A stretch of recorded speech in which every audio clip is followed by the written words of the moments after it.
Shalom, ya, damai sejahtera Tuhan buat kita semua, Bapak Mama dan Saudara yang hadir di tempat ini, di rumah Tuhan di sini maupun yang mengikutinya secara online. Ya. Ada seseorang yang pernah berkata seperti ini, ya. Dia katakan bahwa setiap orang itu bisa menghadapi masalahnya, apapun masalahnya. Setiap orang dapat menghadapi masalahnya. Tapi kalau ingin melihat karakternya, ingin melihat orangnya seperti apa, kepribadiannya seperti apa, berikan kepada dia kekuasaan. Sekali lagi, setiap orang dapat menghadapi masalahnya. Walaupun mungkin waktu dia menghadapinya dengan ketakutan atau dengan apapun, tapi dia dapat menghadapi masalahnya. Tapi kalau ingin tahu karakternya seperti apa, berikan kepada dia kekuasaan. Dalam cerita hidup kita, ataupun mungkin kita sendiri pernah mengalami, bahwa ketika kita memiliki sebuah kuasa, kekuatan untuk mengendalikan sesuatu, akan terlihat sebenarnya kita itu seperti apa.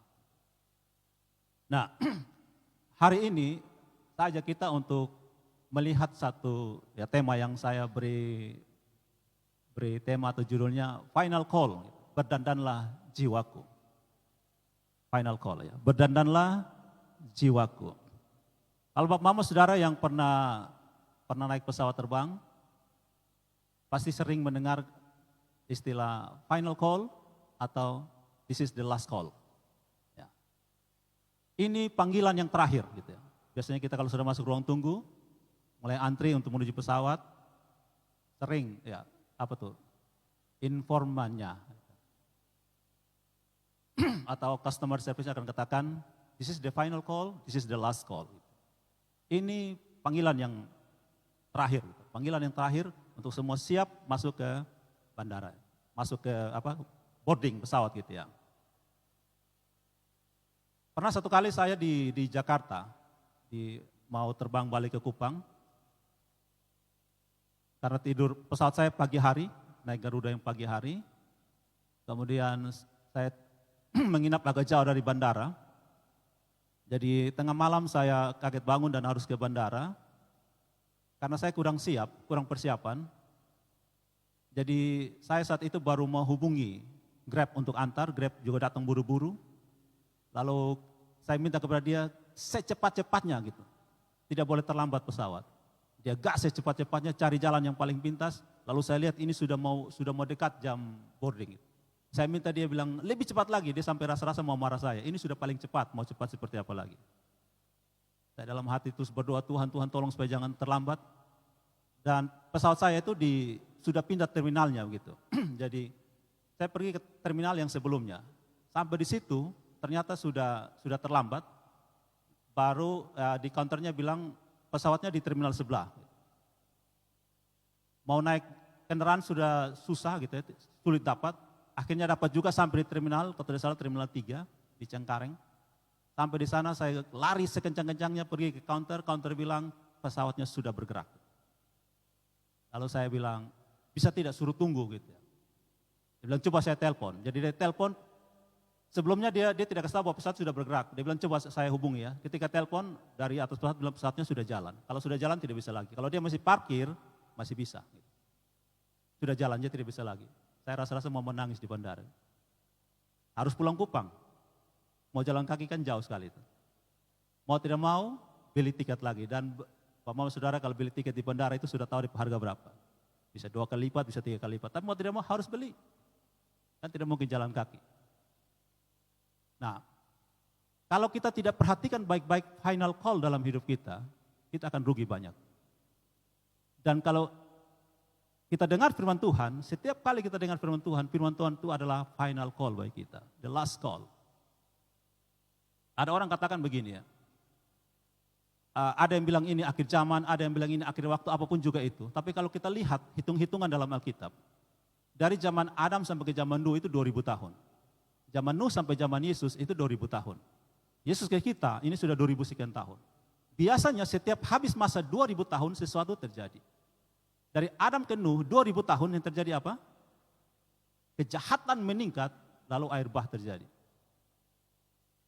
Dari Nuh sampai ke Yesus, ya Yesus datang, kejahatan begitu meningkat. Sampai ke sekarang kita lihat kejahatan luar biasa. Gitu. Sesuatu sedang terjadi. Di waktu-waktu terakhir, sesuatu sedang Tuhan kerjakan.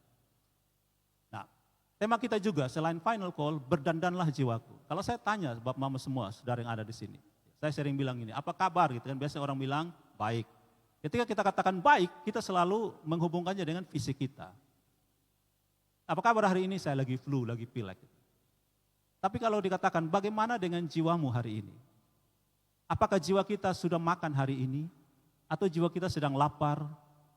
Jiwa yang lapar itu bisa menjadi sumber masalah hidup. Orang kalau lapar, perut lapar saja dia bikin masalah tuh. Banting pintu, banting meja makan, apalagi dia punya jiwa lapar. Pemberontakannya lebih ganas kalau jiwa itu lapar. Ada orang yang menganut paham trikotomi, itu dikatakan bahwa manusia itu terdiri dari roh, jiwa, tubuh. Roh, jiwa, tubuh, itu pemahaman trikotomi. Kalau orang yang memahami dikotomi, mereka katakan manusia itu terdiri dari tubuh dan jiwa atau roh, begitu. Atau ya tubuh atau jiwa, tubuh atau roh. Tapi kita tidak mau persoalkan dikotomi, trikotomi atau tomi yang mana gitu ya. Tapi kita tahu bahwa kita ada tubuh dan kita punya jiwa. Atau kita mau sebut itu roh. Di dalam jiwa itu terdapat pikiran, perasaan, dan kehendak. Ada 3 hal. Mind, will, emotion. Ada pikiran, ada perasaan, ada kehendak. Nah, pikiran, perasaan, dan kehendak ini yang mendorong tubuh kita untuk bergerak. Jadi semua yang muncul, yang kelihatan itu adalah ekspresi dari jiwa. Makanya orang yang bersedih itu susah untuk dia tipu orang lain, susah kelihatan. Betul Bapak Mama? Kalau kita mau bersandiwara yang orang bilang munafik, hipokrisi atau apapun juga itu, capek dalam hidup ini. Kalau Mama tidak percaya, tanya badut, clown. Di depan orang dia berusaha menyenangkan semua orang, tapi ketika dia pulang dia menangis. Karena dia berusaha menyenangkan semua orang, tapi dirinya sendiri tidak senang. Mari kita dandani jiwa kita. Kita mendandani jiwa kita itu dimulai dengan cara berpikir yang benar. Dari mana kita tahu kebenaran itu? Hanya satu, firman Tuhan. Nah, kebenaran itu mutlak hanya ada dalam firman Tuhan, tidak ada di tempat yang lain. Kalau kita mencari kebenaran di tempat yang lain, kita mengisi itu dalam jiwa kita akan lapar dan haus. Bapak saudara yang beli handphone, biasanya kalau aturannya handphone atau alat barang kita beli kan harus punya buku manual, betul ya? Manual book. Harus, kalau tidak boleh.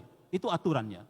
Nah ketika kita beli handphone, pertama kali kalau kita bingung cara pakainya, baca manual book itu. Baca buku manual. Kita beli motor, beli mobil, ada buku panduannya. Kerusakan terjadi, perhatikan itu. Kalau tidak bisa ya kasih ke bengkel, mereka pasti akan lihat juga manual booknya seperti apa. Nah ketika Allah menciptakan kita manusia, dia berikan kepada kita manual booknya, yaitu firman-Nya.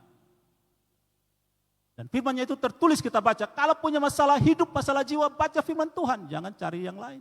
Jangan baca di medsos, nonton di medsos. Tanya orang lain, sesatlah kita. Kalaupun mau tanya di orang lain, pastikan dia hidup sesuai dengan firman Tuhan. Supaya nasihatnya kepada kita adalah kebenaran. Dan seperti Ibrani 13 katakan, perhatikanlah para pemimpinmu yang telah mengajarkan firman-Mu kepada mereka dan contohilah iman mereka di akhir hidup mereka. Karena akhir hidup itulah yang menentukan. Nah sekarang seberapa kita sungguh-sungguh memperhatikan jiwa kita. Kalau mau jujur, kita habiskan waktu terbanyak, habiskan waktu untuk urus yang penampilan-penampilan ini. Kita habiskan uang paling banyak dengan yang penampilan-penampilan ini yang orang bisa lihat. Kita sedikit sekali investasi waktu kita untuk jiwa kita. Kita terlalu sibuk urus orang lain sehingga tidak pikir jiwa kita seperti apa. Kalau mau jujur, coba jujur dengan diri kita. 2 minggu yang lalu saya ajak kita untuk melihat kisah antara orang kaya dan Lazarus yang miskin. Dan dari cerita itu salah satu hal yang saya tekankan adalah di dalam Lukas 15 dan 16, Yesus memberikan perumpamaan yang begitu banyak. Ada perumpamaan domba yang hilang, dirham yang hilang, anak yang hilang, kamu tidak bisa mengabdi kepada 2 tuan. Lalu dia kasih cerita Lazarus orang kaya, dia mau pesankan begini, kalau kamu sombong, kamu susah mengenal Tuhan. Karena Tuhan datang dalam Yesus Kristus sebagai orang yang rendah hati, yang lahir di kandang domba di Bethlehem. Yang hidupnya tidak punya apa-apa, tidak punya tempat untuk meletakkan kepalanya, yang datang untuk mati, bukan tinggal di istana. Kalau kita sombong, punya pikiran yang menyombongkan diri, kita susah mengenal Allah itu seperti itu. Sangat susah. Jadi semua perumpamaan itu Yesus mau kasih intisarinya di situ. Kamu harus belajar rendah hati. Jangan hanya terima orang-orang yang berpenampilan baik, tapi orang-orang seperti Lazarus yang miskin di depan rumahmu, gerbangmu, di bawah mejamu, kamu abaikan dia. Kamu susah untuk mengenal Allah. Karena Allah di tempat yang maha tinggi, yang transenden itu, dia rela datang dalam rupa manusia. Berbahasa manusia. Supaya kita bisa mengenal dia. Hari ini kita akan melihat satu cerita dari cerita Nebukadnezar. Dan berharap ini menjadi final call bagi kita. Untuk sungguh-sungguh mengumpulkan, merenungkan hidup kita di hadapan Tuhan. Seperti apa kita mendandani jiwa kita. Menjadi orang yang rendah hati di hadapan Tuhan.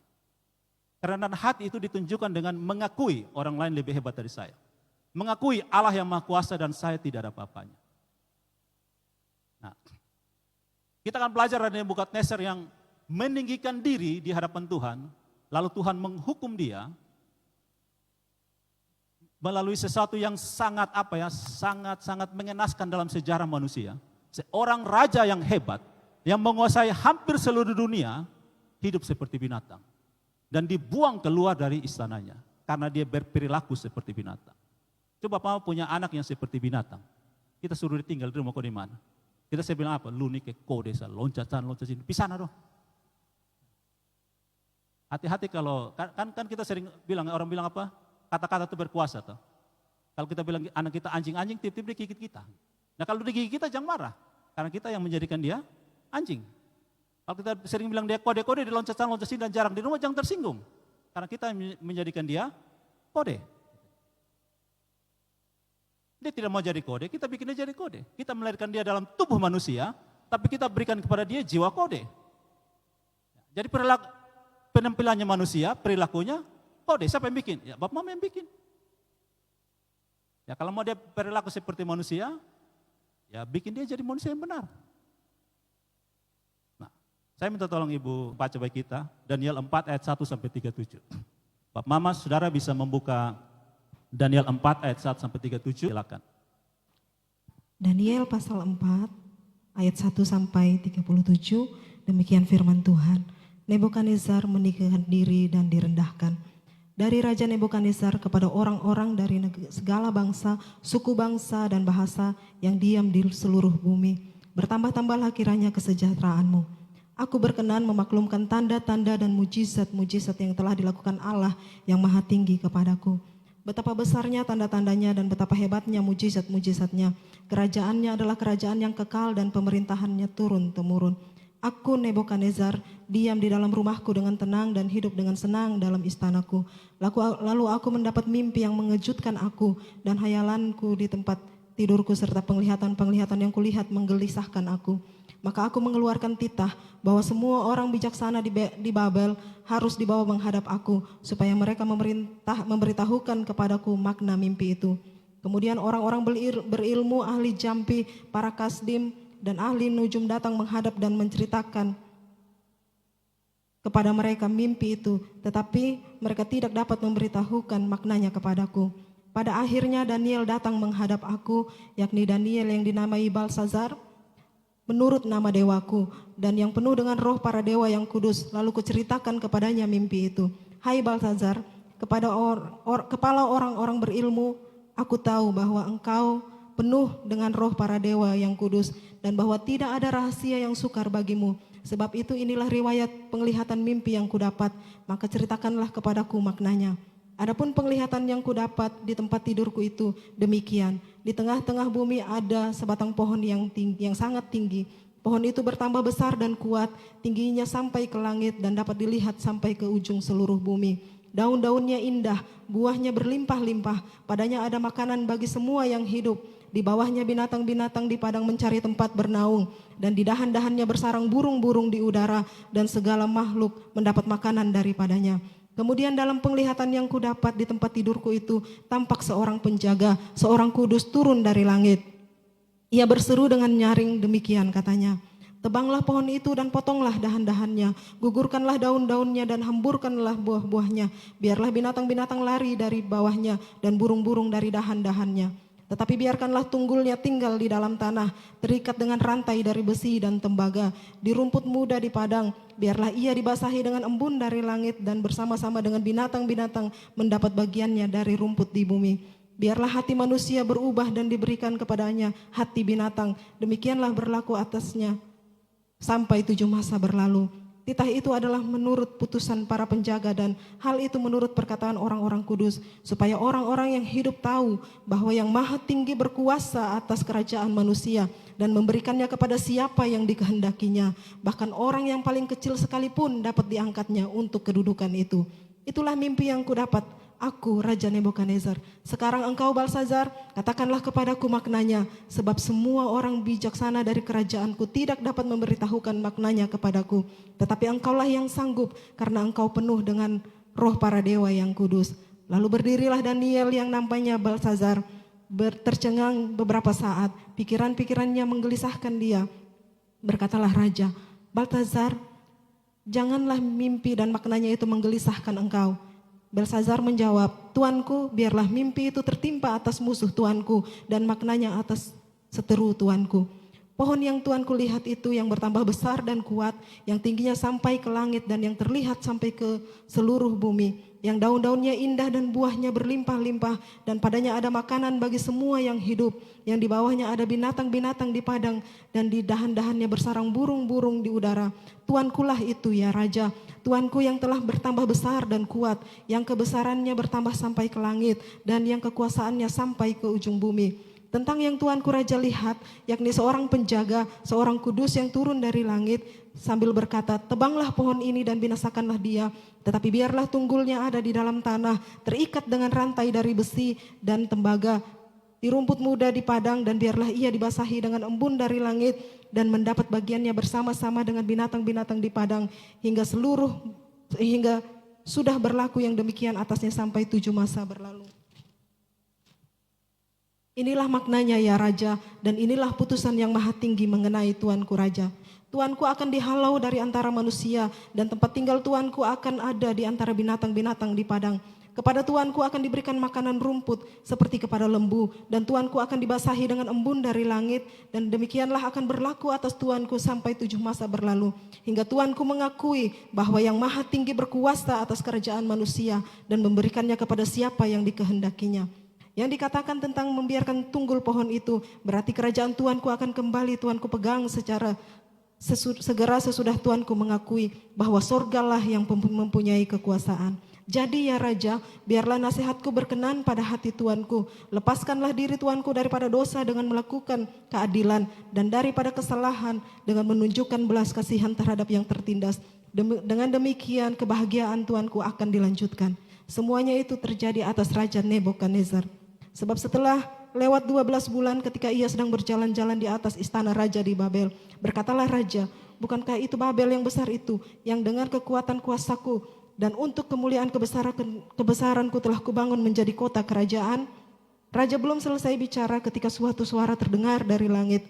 Kepadamu dinyatakan ya Raja Nebukadnezar, bahwa kerajaanmu telah beralih daripadamu. Engkau akan dihalau dari antara manusia, dan tempat tinggalmu akan di antara binatang-binatang di padang. Kepadamu akan diberikan makanan rumput seperti pada lembu, dan demikianlah akan berlaku atasmu sampai 7 masa berlalu, hingga engkau mengakui bahwa yang maha tinggi berkuasa atas kerajaan manusia dan memberikannya kepada siapa yang dikehendakinya.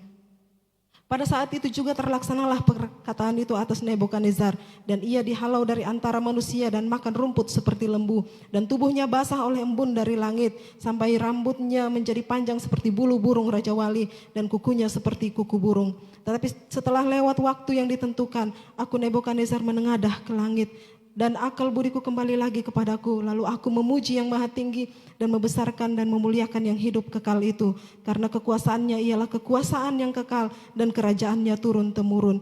Semua penduduk bumi dianggap remeh, ia berbuat menurut kehendaknya terhadap bala tentara langit dan seluruh bumi, dan tidak ada seorang pun yang dapat menolak tangannya dengan berkata kepadanya, apa yang kau buat? Pada waktu akal budiku kembali kepadaku, kembalilah juga kepadaku kebesaran dan kemuliaanku untuk kemasyhuran kerajaanku. Para menteriku dan para pembesarku menjemput aku lagi. Aku dikembalikan kepada kerajaanku. Bahkan kemuliaan yang lebih besar dari dahulu diberikan kepadaku. Jadi sekarang aku, Nebukadnezar, memuji, meninggikan dan memuliakan Raja Sorga, yang segala perbuatannya adalah benar dan jalan-jalannya adalah adil, dan yang sanggup merendahkan mereka yang berlaku congkak. Amin. Demikianlah firman Tuhan. Amin, amin, amin ya. Terima kasih Bu Ren sudah baca bagi kita. Bapak Ibu Saudara, saya sengaja ajak kita baca satu pasal dari Daniel 4 ini supaya kita bisa tahu konteks ceritanya seperti apa. Jalan ceritanya seperti apa. Nah, ada orang yang melihat atau mengalami mujizat tetapi dia tidak bertobat. Ada banyak orang seperti itu. Ya. Kalau contoh yang tadi kita baca, Nebukadnezar. Dia hidup dikelilingi oleh mujizat, oleh perbuatan-perbuatan ajaib. Dan dia berkali-kali akui itu. Contoh, dalam Daniel 2 itu cerita dia punya mimpi, tapi yang anehnya dia bilang begini, saya punya mimpi, kamu tolong ceritakan mimpi saya itu apa. Kalau tidak bisa saya bunuh kamu semua. Lalu datanglah Daniel, itu pertama kali dia kenal Daniel. Daniel bukan saya tafsirkan, Daniel cerita, kamu punya mimpi itu seperti ini. Bahkan ketika si Nebukadnezar tanya ahli nujum, orang-orang pintar di tempatnya dia, orang-orang pintar bilang begini, yang Tuhan minta itu terlalu sulit, hanya dewa-dewa yang sanggup melakukan itu. Tuhan memakai Daniel menjelaskannya. Dia menemukan mujizat yang pertama. Mujizat yang kedua dalam Daniel pasal 3. Dia bikin patung suruh orang sembah. Hananya Misael, Azaria, Sadrak, Mesak, Abednego itu tidak mau menyembah, dia lempar ke dapur api. Dia bilang, Allah mana yang bisa lepaskan kamu dari tangan saya? Lalu dia lempar dan ternyata Elohimnya Israel, Allahnya Israel sanggup menolong. Dia lihat mujizat yang luar biasa, dia memuji Tuhan, tapi itu tidak cukup membuat dia bertobat. Untuk membuat seseorang bertobat, dia harus diajar. Karena bertobat itu artinya cara berpikirnya berubah. Bukan melihat saja, cara berpikir berubah. Dan bagi Nebukadnezar yang keras kepala dan sangat sombong itu, Tuhan harus jadikan dia seperti binatang. Firman Tuhan tadi katakan, hati manusia yang ada pada kamu akan aku jadikan hati binatang. Hati lembu, kamu akan makan rumput. Nah, seringkali kita itu terlalu keras kepala dengan Tuhan sampai kita mengalami sesuatu yang luar biasa. Baru kita mau mengakui dia. Jadi kalau hari ini, mungkin saja ya, ada doa-doa kita yang Tuhan belum jawab, mungkin kita masih terlalu keras kepala. Artinya masih ada proses pembelajarannya. Disebut 7 masa, ada yang tafsirkan itu 7 tahun, atau ada yang bilang itu tidak bisa tafsirkan. Tapi kalau dalam Alkitab disebut angka 7, itu artinya sempurna. Sempurna didikan Tuhan bagi Nebukadnezar. Sampai bagian terakhir dia bilang begini, lalu aku menengadah ke langit. Saya akui engkau Tuhan. Ketika aku menengadah ke langit, akal budiku kembali. Lalu aku mengakui engkau. Ada saat di mana kalau Bapak saudara masih rasa terlalu kuat, masih bisa, Tuhan kasih tengah, silakan. Ada waktu di mana kalau bukan lutut bertelut, lu lihat ke beta. Di situ sesuatu terjadi. Ada masa Tuhan memproses kita. Nah, Nebukadnezar ini orang yang sombong dengan hasil kerjanya. Gitu. Ada yang menafsirkan bahwa dia itu bukan pahlawan perang, tapi dia seorang developer, dia seorang builder, dia seorang pembangun. Makanya dia sombong dengan karyanya dia. Ingat Bapak semua saudara, kita sangat mungkin jatuh dalam dosa kesombongan di tempat di mana kita mampu dan orang lain tidak mampu seperti kita. Itu peluang paling besar kita sombong. Anggap remeh orang lain. Lu ini soal level dengan beta. Lu tidak sefrekuensi dengan beta. Lu soal apa-apanya dibanding beta. Ada orang lain bilang begini, kalau bukan beta, soal jadi apa-apa. Kalau bukan beta, dong tuh 0, kosong. Kalau bukan siapa? Bukan beta. Bukan kalau, bukan Tuhan. Masalah Nebukadnezar itu dia katakan begini. Ketika dia berjalan-jalan di atas istananya, dia bilang, bukankah ini Babel yang aku bangun untuk kemuliaanku dengan kekuatanku. Ketika dia katakan itu semuanya ku, dia sedang merendahkan apa yang Yesus ajar dalam closing statement doa Bapa kami. For thine is the kingdom and the power and the glory forever and ever. Amen. Karena engkaulah yang mempunyai kerajaan itu. Kau yang punya kuasa, kau yang punya kemuliaan sampai selama-lamanya. Dia sedang merendahkan Allah, lalu Allah rendahkan dia. Daniel sudah kasih ingat, tolong raja dengar bepu nasihat ini. Lebih baik yang raja mimpi itu terjadi pada musuh-musuh raja, jangan raja. Ada satu hal yang unik dalam Daniel 4 ayat 29. Itu terjemahan yang tidak muncul di dalam terjemahan lain. Tadi lain cuma berkata, dan berkatalah Nebukadnezar. Sebelum berkatalah Nebukadnezar, ada satu kata Ibrani yang tidak muncul, kata itu anah. Anah itu artinya kita merespon terhadap sesuatu. Jadi di ayat 29, Daniel 4 ayat 29 itu dijelaskan bahwa raja sedang berjalan-jalan di istana. Kalau raja berjalan-jalan, kira-kira dia jalan siapa? Sendiri kah? Kemungkinan besar dia tidak jalan sendiri. Dan dia sedang bercakap-cakap dengan seseorang. Mungkin orang-orang itu mengagumi, itu Babel. Mungkin saja. Dan ketika dia mendengar itu, dia merespon, anah. Dia merespon dengan berteriak, merespon dengan penuh semangat. Bukankah ini Babel yang aku bangun untuk kemuliaanku? Untuk kerajaanku dengan kekuatanku, dengan kuasaku aku bangun itu. Ketika dia baru omong itu, belum selesai bicara, Tuhan bilang tergenapilah yang lu sudah mimpi. Bapak Saudara, jarang sekali kita menyombongkan diri kalau tidak ada stimulus. Kalau tidak ada sesuatu yang kita terima, kita jarang sombong. Kita biasa sombong kalau orang mengatakan sesuatu kepada kita, atau kita bercerita tentang sesuatu, atau kita lagi pikir-pikir sesuatu. Mesti ada satu stimulus yang masuk ke kita, merangsang kita, lalu kita menyombongkan diri. Jadi ketika sesuatu masuk ke pikiran kita, hati-hati. Timbang baik-baik. Jangan langsung cepat merespon.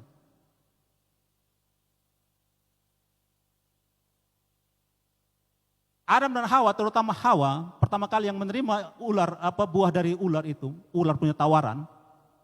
Karena ular menipu dia, kasih rangsangan kepada dia, lalu dia melihat itu. Dia melihat, dalam bahasa aslinya, dia bukan saja melihat, tetapi dia melihat dengan desire, dia melihat dengan nafsu. Dia melihat dengan sesuatu yang menggoda dia untuk memiliki. Itu sama seperti Yesus bilang, kamu telah mendengar firman, jangan berzinah, tapi aku berkata kepadamu, kalau kamu melihat seorang perempuan dan menginginkannya dengan desire, ingin miliki dia, kamu sudah berzinah dalam hati. Jadi kita mendengar sesuatu dengan desire, dengan nafsu, dengan gejolak, dengan hasrat yang membara, hati-hati. Kalau hasrat itu bukan untuk Tuhan, tapi untuk nafsunya kita jadi sombong.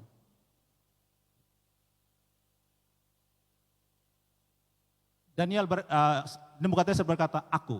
Tuhan ingatkan, jangan katakan aku. Daniel 4 ayat 30. Bukankah itu Babel yang besar itu, yang dengan kekuatan kuasaku dan untuk kemuliaan kebesaranku aku bangun. Untuk aku.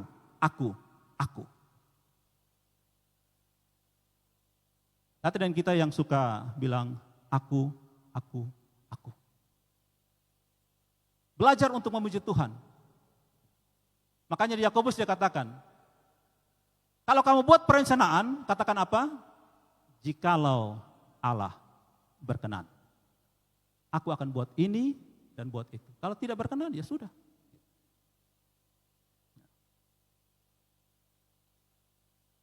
Seorang anak yang dimarahi oleh orang tua, lalu dia banting pintu dan jalan keluar, sangat mungkin dia akan gagal. Orang tua omong, dia banting pintu, bilang persetan loh. Nah, dia sangat mungkin gagal. Tapi anak yang ketika orang tua marah dia dengar baik-baik, dia sangat mungkin jadi bijak. Mahasiswa yang dosen nasihati dia lalu mungkin marah dia marah balik dosen. Atau dia diam karena takut marah, dia diam tapi dia sentoy, sangat mungkin dia tidak akan diwisuda. Dia akan gagal. Siswa yang guru marah dia dan dia marah balik guru, dia atur kembali guru, segala macam, dia sangat mungkin gagal. Jemaat yang ditegur oleh pendeta, dinasihat oleh pendeta, lalu bilang dalam hati, kau beju tahu lu hidup seperti apa. Dia akan gagal. Kenapa? Karena dia melihat pendeta itu, tapi dia tidak menghargai perkataan kebenaran yang pendeta sampaikan. Berarti kamu tidak sedang menghargai kebenaran itu. Semoga bisa mengerti yang kita maksudkan. Kalau orang sejahat-jahatnya orang itu, kalau dia ngomong hal yang baik dengan kita, dengar. Itu yang Yesus bilang kepada murid-murid. Orang Farisi itu sudah duduk di kursi Musa. Mereka memang jahat, mereka munafik. Karena itu dengar apa yang mereka omong, tapi jangan ikut apa yang mereka lakukan. Kalau kita melawan orang itu, dengan apapun yang dia katakan, kita bisa jadi tidak sedang menghargai Tuhan.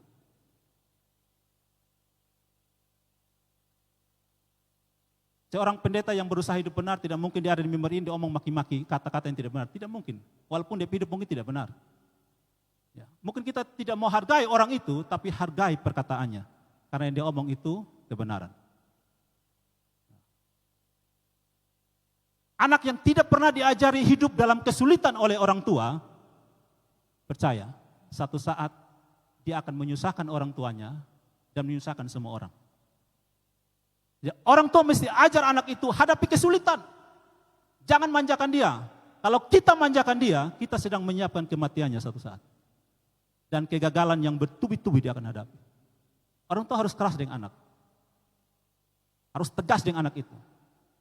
Bahkan Amsal saja bilang pukul dia kalau dia melawan. Tapi pukul dengan apa? Dengan rotan. Itu kata Amsal. Tapi kalau hukum sekarang bilang tidak boleh. Ya, sekarang hukum di Alkitab lebih tinggi, tidak tahu lagi. Harusnya Alkitab yang lebih tinggi. Kalau orang tua yang manja-manja anak, bahaya. Kita sedang menyiapkan kematian dan kegagalannya. Ketika dia lagi produktif, dia akan gagal. Produktif saat kapan? Saat umur 20 tahun, itu usia-usia produktif. Selesai sekolah, selesai S1, itu usia produktif. Tapi dia tidak bisa apa-apa. Dia gagal. Orang tua harus ajar anak itu hadapi kesulitan. Ada satu cerita, Bapak mungkin pernah dengar cerita ini, kisah nyata, Jenderal Douglas MacArthur. Dia jenderal yang sangat dihargai oleh kawan maupun lawan. Kelihatannya jenderal ini, dia hidup dekat dengan Tuhan. Satu kali, dia tulis surat kasih depan anak yang usia 14 tahun. Bapak bisa cari ini di web, dia masuk ke browsing di Google akan ketemu. Ada beberapa versi doa tentang doa Jenderal Douglas MacArthur ini, tapi saya ringkaskan kira-kira begini. Dia katakan begini, ya Tuhan, ini doa dari seorang jenderal perang bagi anak yang 14 tahun. Dia doa begini, ya Tuhan, aku mohon supaya anakku jangan dibawa ke jalan yang mudah dan lunak, melainkan dibawa ke jalan yang penuh desakan, kesulitan, dan tantangan. Didiklah anakku supaya ulet berdiri di atas badai. Bentuklah anakku menjadi manusia yang hatinya jernih, yang cita-citanya luhur.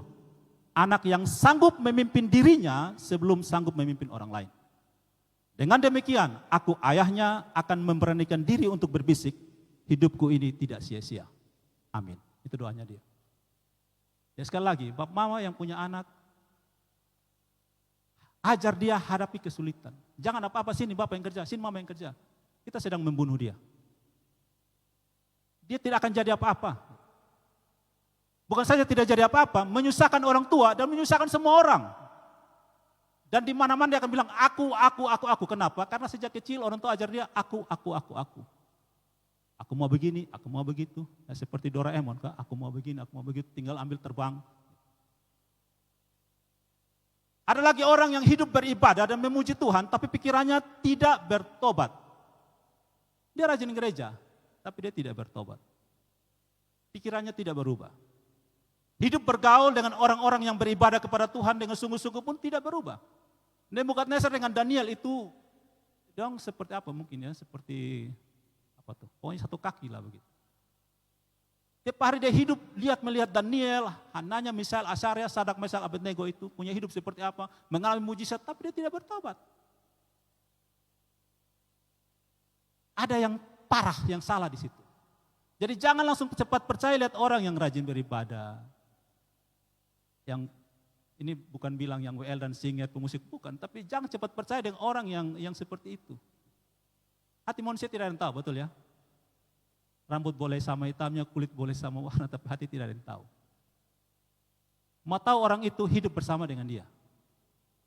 Kita akan tahu dia seperti. Makanya yang biasa kan, Orang bilang tak kenal maka tak sayang, tapi bilang makin kenal makin menjengkelkan. Tak kenal maka tak sayang, ingin berkenalan, lalu berpacaran, menikah, menikah menyesal. Ini tahu lu model begini dari dulu senjadi. Karena setelah jalan berdua bersama-sama bertahun-tahun baru kita tahu dia modelnya begini. Hati kita, masalahnya ada di mana? Masalah itu ada di jiwa yang tidak beres. Pikiran, perasaan, kehendak yang tidak beres, masalah di situ. Makanya Yesus untuk sembuhkan orang sakit, Yesus cukup omong dari jauh, betul ya? Bangkitkan Lazarus yang mati 4 hari, Yesus teriak dari luar. Tapi untuk orang bertobat, Yesus harus mati. Bangkit, baru orang bisa percaya. Makanya dia bilang begini, mujizat itu berlaku bagi orang yang belum percaya. Bagi orang yang percaya, dia cukup tanda.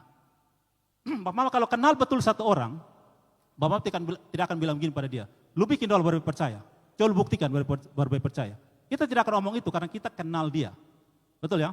Tapi ke orang yang ketong sana kenal, kita akan bilang begini. Nah, sekarang coba lu bikin kau percaya. Jadi mujizat itu, kalau Bapak perhatikan di Alkitab, mujizat yang Yesus lakukan itu bagi orang yang belum percaya. Bagi mereka yang mengenal Allah tidak butuh mujizat karena hatinya percaya pada Allah. Apapun yang Allah lakukan dalam hidupku, aku tetap percaya. Nah, tidak perlu mujizat.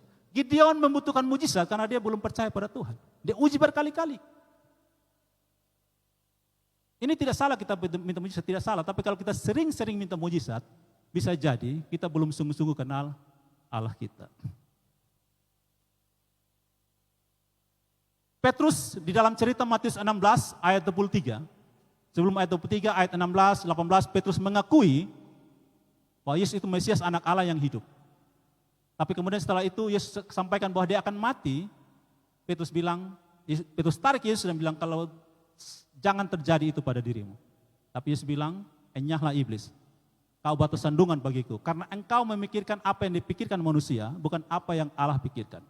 Petrus berjalan bersama-sama dengan Yesus, tapi pikirannya belum beres. Pikiran itu ada di jiwa kita. Jiwa kita belum beres.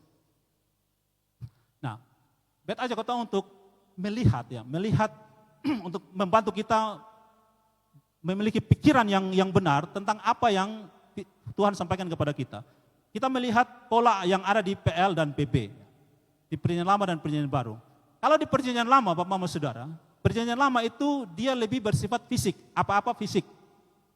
Orang beribadah kalau meminta ampun dosa harus apa? Tidak cukup omong, betul ya? Harus bawa korban, bawa binatang. Bait Allah bersifat fisik, seluruh kehidupan orang Israel berpusat di Bait Allah.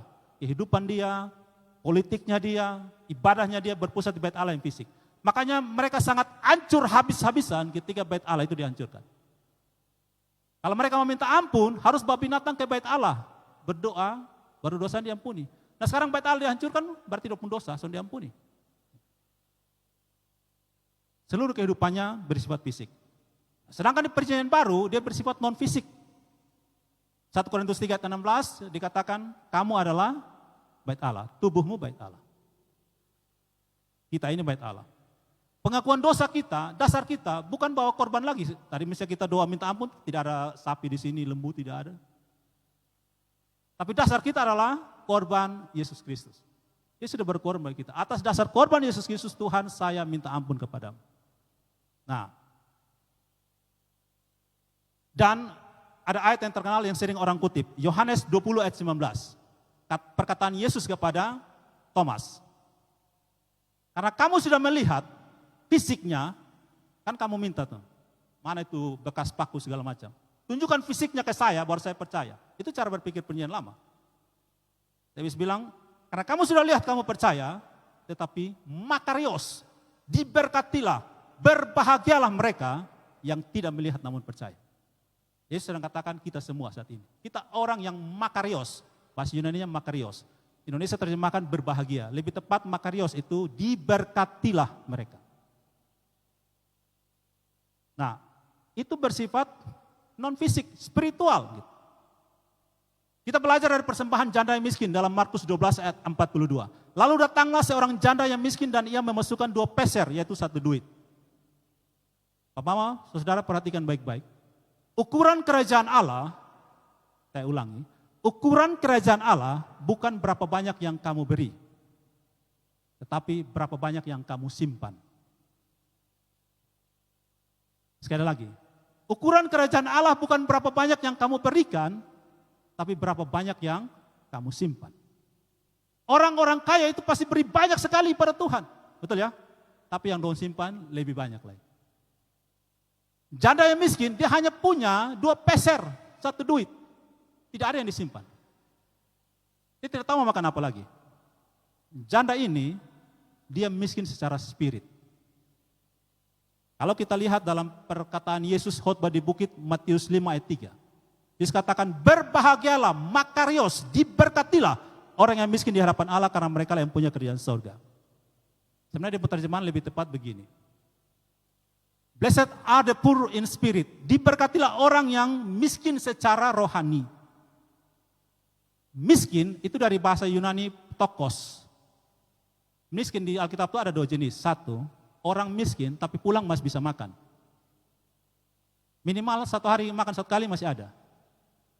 Tapi petokos itu miskin yang tidak punya apa-apa. Bigger, pengemis. Dia hanya bisa makan kalau dia minta di orang. Itu yang saya katakan, berbahagialah, makarios orang yang seperti ini di hadapan Allah. Artinya dia hanya bergantung kepada Allah. Kalau Allah tidak kasih saya makan, saya tidak makan. Nah, kalau kita masih tidak seperti itu, kita tidak berbahagia dalam hidup ini. Janda yang miskin ini, dia seperti itu. Dia berikan semuanya, terus dia hanya tunggu kapan Tuhan mau kasih dia makan. Saya yakin betul, Bapak Mama Saudara akan punya doa yang berbeda. Pulang dari gereja, tahu bahwa di rumah ada makan, itu doa sebelum makan tuh rata-rata air sah. Betul ya? Tapi kalau tahu ini, sonar nasi su habis, ini orang ngomong betul lama, nasi su habis, macam pulang, buka itu tudung saji, tidak ada makan, doa pasti berbeda. Orang yang miskin dengan orang yang merasa kaya, doanya berbeda. Apalagi orang yang pulang di sini, makan di mana? Makan di mana? Orang lain makan apa? Tapi dia makan di mana? Dia pilih bingung. Akhirnya tambah lapar karena bingung mau makan di mana. Itu doa waktu dia sudah dapat makan tuh berbeda dengan kau yang tanya pulang makan apa nih? Oh, mau minta disapa lah ya. Itu pasti doanya berbeda.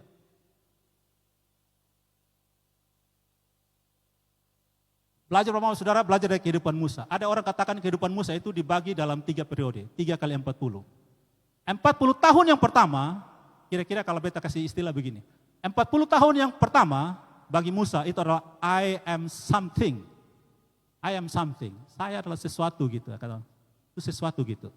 40 tahun hidup di Mesir dengan segala kemewahan, kemegahan, menjadi pangeran. Makanya dia begitu mudahnya membunuh orang Mesir yang memukul orang Israel. Dia punya kekuatan, punya kuasa, dia bunuh. Tapi 40 tahun yang kedua, karena dia takut dibunuh oleh Firaun, dia lari ke Midian. Kira-kira dia punya judul ceritanya, I have nothing. Everything has been taken from me. Segala sesuatu sudah diambil daripadaku. Saya tidak punya apa-apa. Dia hidup mengembara di Midian. Syukur-syukur Yitro kasih dia anak perempuan kok dia bisa nikah. 40 tahun yang ketiga, dia kembali ke Mesir untuk pimpin bangsa Israel keluar dari Mesir menuju Kanaan. Judulnya I am nothing, saya bukan siapa-siapa. Kalau bukan karena tangan Allah yang bekerja, hancurlah kita semua. Bapak semua akan Tuhan didik sampai kita akan sungguh-sungguh berkata I am nothing God. Saya bukan apa-apa. Tapi sebelum kita katakan dengan sepenuh hati I am nothing, saya bukan siapa-siapa, kita akan sampai di tahap I have nothing. Tidak ada, saya tidak punya apa-apa. Sekaya apapun saya, berapa banyak rupiah di rekening, berapa banyak dolar rekening, apapun juga yang saya miliki, kendaraan segala macam, I have nothing. Orang yang sungguh-sungguh melayani Tuhan, orang yang paling berkorban di hadapan Tuhan adalah orang yang merasa tidak berkorban apa-apa. Dia sudah habis-habisan bagi Tuhan, tapi dia bilang, itu bukan saya. Makanya di surat Paulus dia bilang, karena Allah yang bekerja di dalam kamu. Kalau kita sungguh-sungguh perhatikan itu, kita akan makarios, berbahagia. Daniel 4 ayat 36, ketika Nebukadnezar mengikuti pelajaran yang Tuhan berikan kepada dia selama 7 masa itu, Daniel 4 ayat 36 dia berkata, pada waktu akal budiku kembali kepadaku. Akal budi dalam bahasa Ibrani manda, artinya knowledge, reason, understanding. Jadi terjadi perubahan dalam pikirannya dia. Pikiran dia berubah dan dia mengakui Tuhan. Makanya Daniel 4 adalah surat dari Nebukadnezar kepada seluruh bangsa dan bahasa di bawah kekuasaannya. Dia tulis memperkenalkan Elohimnya Israel. Bapak-bapak saudara, perhatikan baik-baik kita punya pikiran sekarang ini seperti apa. Ada apa dengan jiwa kita? Ada apa dengan pikiran kita? Jangan tertipu dengan kesibukan pelayanan kita. Jangan tertipu dengan itu. Marta punya pemahaman yang salah tentang pelayanan. Marta berpikir begini, saya akan berkenan kepada Tuhan dengan semakin banyak pelayanan yang saya lakukan. Saya berkenan kepada Dia. Semakin sibuk melayani, saya semakin berkenan kepada Tuhan. Itu cara berpikir dari kita manusia kepada Tuhan. Tapi cara berpikir Tuhan yang Yesus tampilkan ketika dia bicara kepada Marta dan Maria, dia bilang, pelayanan yang Allah maksudkan adalah mendengar apa yang Tuhan katakan. Dengar dulu. Makanya Yesus bilang Maria telah mengambil apa yang tidak akan mungkin bisa diambil daripadanya. Saya tutup dengan bagian ini. Lalu bagaimana saat kita bisa benar-benar menemukan kejernihan pikiran kita? Sekarang saya tanya Bapak-Bapak Saudara, ketika Nebukadnezar ada mungkin di padang apalah, padang rumput ke apa di luar istana, kira-kira siapa yang temani dia? Kira-kira dia bakal siapa? Kira-kira dia bikin pesta apa? Tidak ada perayaan apapun, sendirian di situ. Di waktu-waktu sendirianlah kita belajar banyak dari Tuhan. Bukan di saat, bahkan ketika ini misalnya, ya Tuhan izinkan beta bicara, atau nanti Bapak Mama Gembala, siapapun melayani dan bicara, kita saat berdiri di sini, kita omong dengan orang, tapi sangat, bukan sulit, tetapi kita akan tidak bisa menemukan Tuhan bicara kepada kita ketika kita sedang diam di hadapannya. Bapak yang mungkin sibuk dengan WL, sibuk dengan singer, sibuk pelayanan kemana-mana. Kita mungkin lebih sedikit mendengar Tuhan ketika kita sibuk dalam pelayanan. Tapi kita menyiapkan waktu sendiri, sengaja sendirian dengan Tuhan. Kita akan mendengar banyak. Dalam Mazmur 46 ayat 10, Mazmur 46 ayat 10, ada satu kata yang luar biasa di situ. Dia bilang, diamlah dan ketahuilah. Mazmur 46 ayat 10. Diamlah. Kata diamlah itu dari bahasa Ibrani rafah. Rafah itu artinya begini, lemah, kendur, menganggur, sendirian, diam, berhenti. Itu artinya. Semua itu berarti bahwa tidak bisa apa-apa. Lemah. Orang lemah bisa apa? Tidak bisa apa-apa. Betul ya? Kendur, menganggur, sendiri, diam, berhenti, rafah, dan ketahuilah bahwa akulah Allah. Jadi saat kita benar-benar diam, duduk diam saja dengan Tuhan, kita akan mendengar banyak dari Tuhan. Pakai pikiran kita, pertobatkan pikiran kita dari berpikir bahwa semakin banyak kita melayani, semakin banyak kita bekerja, kita semakin berkenan. Bukan. Orang tua yang bijak, ketika anaknya sedang di masa usia dididik, dia akan lebih minta anaknya sekarang lu duduk diam dengar be ajar lu. Lu jangan ajar balik beta. Lu duduk diam sekarang be ajar. Nanti ada saat di mana kamu bekerja kalau beta sudah ajar. Karena kalau beta belum ajar lu bekerja, lu bikin hancur semua barang di rumah. Betul ya? Coba mama ada satu pembantu yang bayar mahal, dia sudah bekerja mungkin di tempat lain dan dia sangat mahir. Semahir-mahirnya dia, ketika dia datang di rumah kita pertama kali, kita ajar dia kok tidak? Ajar. Karena di rumah kita budayanya berbeda, barang-barangnya berbeda, posisinya berbeda, nilainya berbeda. Dia harus diajar dulu. Jadi walaupun lu sehebat apa, datang belajar dulu, dengar dulu, baru kerja. Nah, Tuhan mengajar kita seperti itu. Jangan andalkan kemampuan kita, Tuhan, beta 10 tahun WL, beta 20 tahun pengkhotbah. Beta tahu apa yang Tuhan mau, hati-hati. Di sisi kelebihan kita, itu sangat mungkin kita sombong. Dibanding sisi kelemahan kita. Sisi kelemahan kita lebih mudah bikin kita jadi minder dan tidak percaya diri. Tapi sisi kelebihan kita lebih mudah bikin kita sombong di hadapan Tuhan. Kita tidak peduli dengan Tuhan. Ambil waktu untuk mendengar Tuhan. Pengkhotbah 4 ayat 17 dia katakan begini. Pengkhotbah 4 ayat 17. Jagalah langkahmu kalau engkau berjalan ke rumah Allah. Menghampiri untuk mendengar adalah lebih baik daripada mempersembahkan korban yang dilakukan oleh orang-orang bodoh karena mereka tidak tahu bahwa mereka berbuat jahat. Menghampiri untuk mendengar, dengar itu lebih penting. Mempersembahkan korban seperti melayani. Dengar dulu. Dengar dari siapa? Pertama-tama berikan waktu khusus dengan Tuhan, dengar Tuhan. Kita akan jadi lebih bijak kalau kita banyak mendengar dari Tuhan. Bapak Saudara, beta melayani Tuhan kira-kira tahun 94 pertama kali. Sebelum itu pun Tuhan sudah proses beta sejak beta kecil. Dari beta kecil ketika beta mulai bisa mengerti, pikiran ini mengerti, tentang umur berapa mungkin SD, sampai hari ini, dan beta berharap seterusnya, dari dulu sampai sekarang tidak ada satupun tokoh di dunia ini sehebat apapun, termasuk Avenger, pahlawan-pahlawan itu, tidak ada satupun yang bisa membuat beta mengagumi mereka lebih daripada Tuhan Yesus. Beta tidak tahu kenapa, jujur tidak tahu kenapa. Tapi sekarang beta tahu itu karena Tuhan yang bekerja. Dan beta melayani Tuhan sejak dulu, mungkin sekarang sudah mungkin genap 30 tahun dari tahun 94. Tetapi ada satu waktu di mana beta merasa Tuhan, beta sudah melayani Tuhan, tapi beta dapat apa? Gitu. Seperti Petrus tanya pada Yesus, kami sudah tinggalkan semua. Tuhan, beta sudah serahkan masa remaja, masa muda, seluruh hati beta diserahkan pada Tuhan, tapi beta dapat apa? Gitu. Apa yang beta dapat Tuhan? Tidak dapat apa-apa. Kenapa bisa begitu?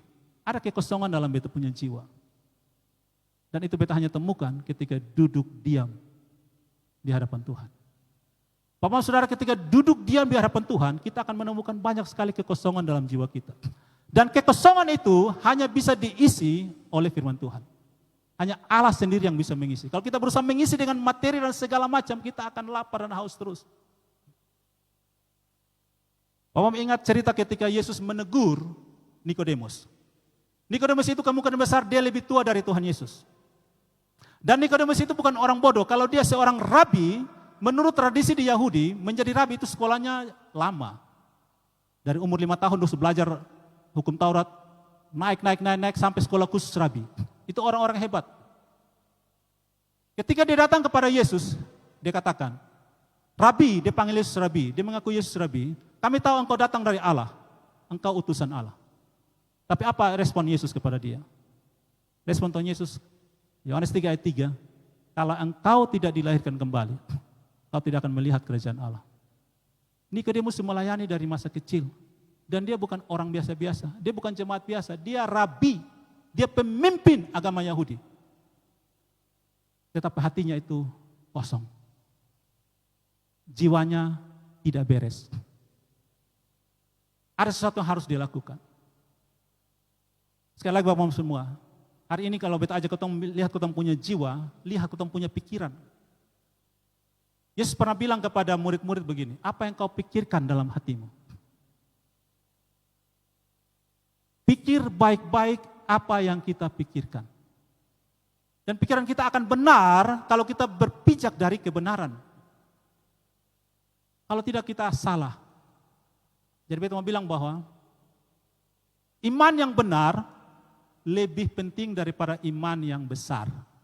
Orang kalau punya iman yang besar, tapi dasar kebenarannya salah, maka dia berapi-api untuk kesalahan. Orang yang imannya benar walaupun kecil, Yesus bilang kami bisa pindahkan gunung. Mari perhatikan baik-baik apa yang ada dalam pikiran dan jiwa kita.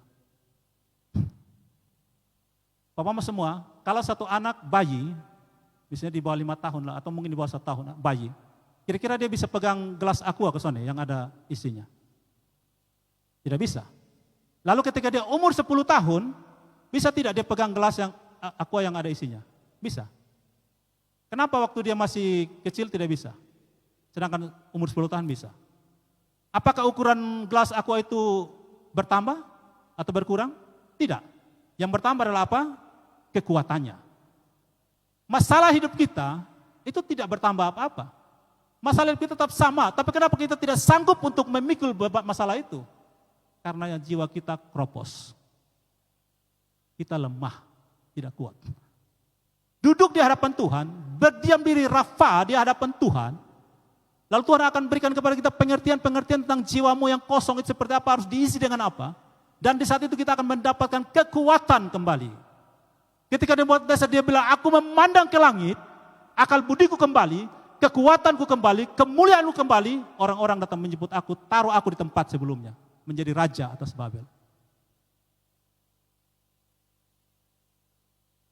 Kalau Tuhan masih kasih kita kesempatan, pakai waktu ini yang baik-baik.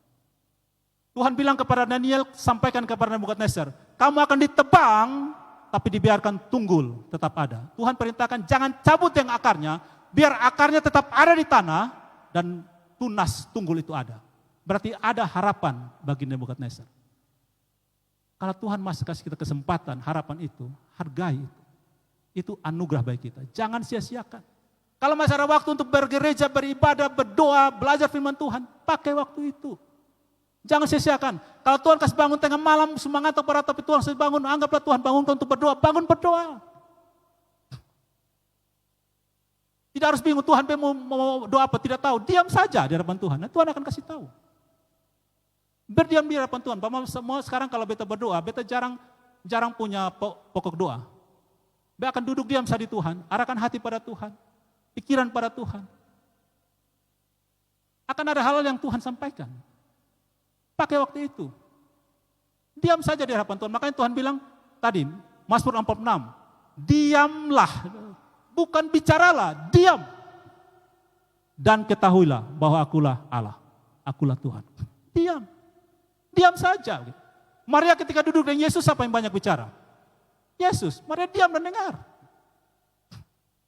Kita sekarang ini, karena beban hidup terlalu banyak, masalah terlalu banyak, kita datang pada Tuhan, kita bikin Tuhan jadi pendengar. Kita mau ngomong sampai sepuas dengan apa yang kita omong, kita kasih tinggal Tuhan di situ. Coba balik itu. Biar Tuhan bicara banyak, kita dengar saja. Maka Tuhan akan membersihkan. Kita punya jiwa yang lagi tidak beres ini. Para pemusik silakan ke depan. Kita punya jiwa yang tidak beres ini, Tuhan akan bersihkan. Ayat penutup, beta ajak ketong baca Yohanes 1 ayat 14. Yohanes 1 ayat 14. Yohanes 1 ayat 14 firman Tuhan berkata, firman itu telah menjadi manusia dan diam di antara kita. Dan kita telah melihat kemuliaannya, yaitu kemuliaan yang diberikan kepadanya sebagai anak tunggal Bapa penuh kasih karunia dan kebenaran. Firman itu telah menjadi manusia. Terjemahan yang lain dikatakan, firman itu telah menjadi daging. Dari sinilah kita mendengar istilah inkarnasi. Orang Kristen percaya inkarnasi, bukan reinkarnasi. Karn itu daging. Firman itu telah menjadi daging, telah menjadi manusia. Nah ini masalah kita Bapak dan Saudara. Beta mau kasih tahu. Kenapa banyak orang beribadah, bergereja, berdoa dan segala macam, tapi hidupnya tidak jadi berkat. Hidupnya jadi masalah di mana-mana. Karena jiwanya tidak beres. Dan yang berikut, karena firman yang dia dengar tidak menjadi daging dalam hidupnya. Orang lain biasa bilang begini, dia tidak menghidupi firman itu. Makanya di Yakobus dia kasih ingat, jangan kamu hanya jadi pendengar firman saja, tapi harus jadi pelaku firman. Artinya firman itu harus menjadi daging, menjadi kehidupanmu setiap hari. Disitulah kamu berdampak bagi orang lain dan kamu memuliakan Allah yang di surga. Yesus bilang dalam Matius pasal 7 ayat 24 sampai 27. Dia bilang, kamu yang mendengar aku bagi dalam dua kelompok. Mendengar saja dan mendengar dan lakukan. Mendengar saja seperti orang yang bangun rumah di atas pasir. Mendengar dan melakukan seperti orang yang bangun rumah di atas batu karang. Lakukan, hidupi firman itu. Firman itu telah menjadi daging. Dan diam di antara kita. Firman itu menghidupi kita semua, mempengaruhi cara berpikir kita. Bapak Saudara, ini kalimat penutupnya. Kalau pikiran kita tidak berubah, hidup kita tidak akan berubah. Saya ulangi. Kalau pikiran kita tidak berubah, maka hidup kita tidak akan berubah.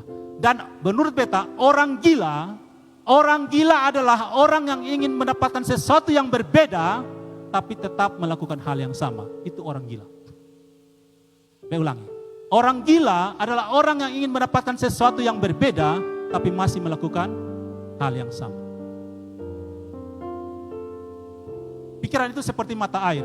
Bapak mau pasti tahu, mata air tidak akan pernah mengalirkan air lebih tinggi dari mata airnya. Air mau mengalir kemanapun tidak akan lebih tinggi dari mata airnya. Pikiran kita itu mata air. Kalau pikiran kita berubah, hidup kita berubah. Makanya khotbah Yesus yang pertama, repent. Bertobatlah, metanoia, ubah cara berpikir. Dan orang hanya mungkin mengubah cara berpikir kalau dia sudah menemukan kebenaran itu.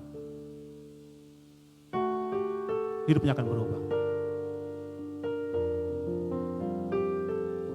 Kita berikan waktu beberapa saat, Bapak silakan berdiam diri di hadapan Tuhan.